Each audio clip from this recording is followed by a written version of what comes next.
حسن ایک کامیاب تاجر تھا۔ اس کی دکان شہر کے مرکزی بازار میں تھی، جہاں روزانہ سینکڑوں گاہک آتے اور اس کا کاروبار ترقی کر رہا تھا۔ وہ محنتی اور ذہین تھا، لیکن جیسے جیسے اس کی تجارت بڑھتی گئی، وہ دنیاوی مصروفیات میں الجھتا چلا گیا۔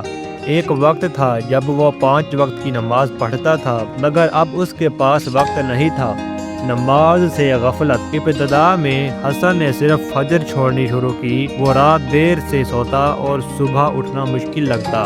پھر ظہر کی نماز بھی کاروبار کے بہانے قضا ہونے لگی۔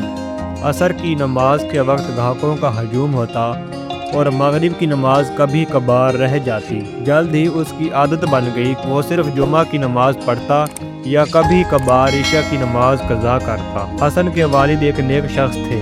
وہ اکثر حسن کو نصیحت کرتے، بیٹا، نماز میں برکت ہے۔ جو شخص نماز کو چھوڑ دیتا ہے وہ اللہ کی رحمت سے دور ہو جاتا ہے۔ یاد رکھو، رزق کا دینے والا تمہارا کاروبار نہیں بلکہ اللہ ہے۔ لیکن حسن ہمیشہ یہی کہتا، ابا جی، میں اللہ کو دل میں یاد کرتا ہوں، بس ابھی مصروفیت زیادہ ہے، بعد میں نماز کی پابندی کر لوں گا۔ چوری کا واقعہ۔ ایک رات حسن نے معمول کے مطابق اپنی دکان بند کی اور گھر آ گیا۔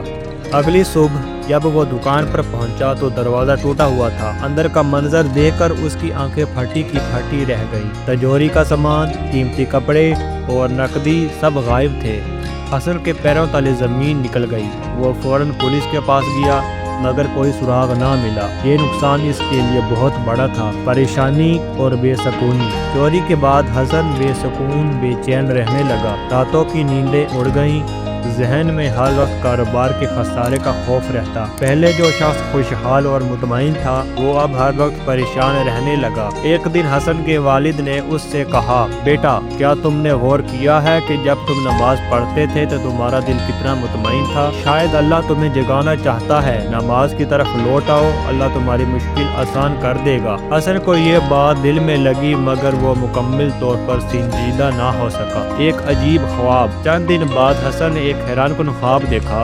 وہ ایک سرسبز باغ میں تھا، جہاں ہر طرف رنگ برنگے پھول کھلے تھے، پرندے چہچہا رہے تھے اور ایک شفاف نہر بہہ رہی تھی۔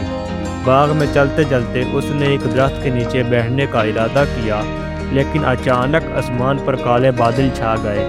تیز آندھی چلی اور ہر چیز ویران ہونے لگی۔ درخت جڑ سے اکھڑنے لگے، پرندے خوفزدہ ہو کر بھاگنے لگے اور پورا باغ تباہ ہونے کے قریب تھا۔ اسی لمحے ایک نورانی چہرے والے بزرگ نمودار ہوئے اور کہا، اے بندہ خدا، یہ باغ تیری زندگی کی برکت تھی جو تیرے نیک اعمال کی وجہ سے تیرے ساتھ تھی، لیکن جب تو نے نماز چھوڑ دی تو اس کی روشنی ختم ہونے لگی، اور اگر تو باز نہ آیا تو سب کچھ ختم ہو جائے گا۔ یہ سن کر حسن کی آنکھ کھل گئی۔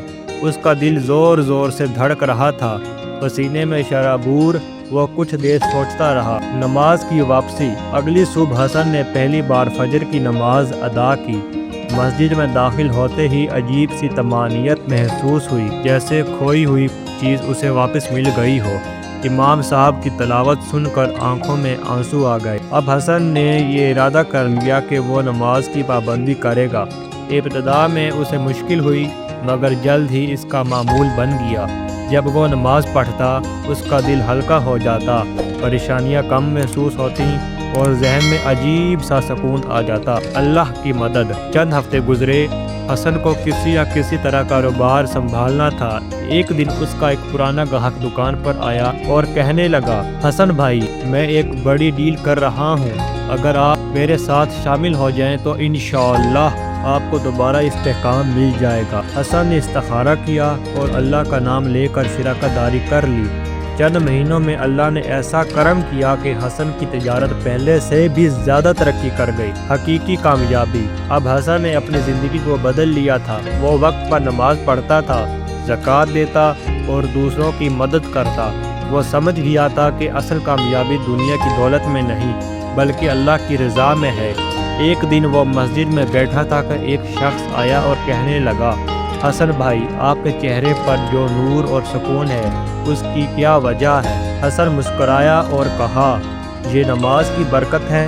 جب میں نے اسے چھوڑا تو سب کچھ چھن گیا اور جب میں نے اسے اختیار کیا تو اللہ نے سب کچھ لوٹا دیا۔ یہ کہہ کر حسن اللہ کے حضور سجدہ ریز ہو گیا۔ تو پیارے دوستو، اس کہانی سے ہمیں یہ سبق ملتا ہے کہ اگر ہم دنیا اور آخرت میں کامیابی چاہتے ہیں تو ہمیں نماز سے لو لگانی چاہیے، اور لگانی ہوگی، کیونکہ نبی پاک حضرت محمد رسول اللہ صلی اللہ علیہ وآلہ وسلم کا فرمان مبارک ہے کہ نماز مومن کی معراج ہے۔ یعنی اگر کوئی شخص چاہتا ہے کہ اس کا کاروبار ترقی کرے، اسے دلی سکون حاصل ہو، اسے ذہنی سکون حاصل ہو، تو اسے چاہیے کہ پابندی کے ساتھ نماز ادا کرے اور اللہ کا خوف دل میں رکھے۔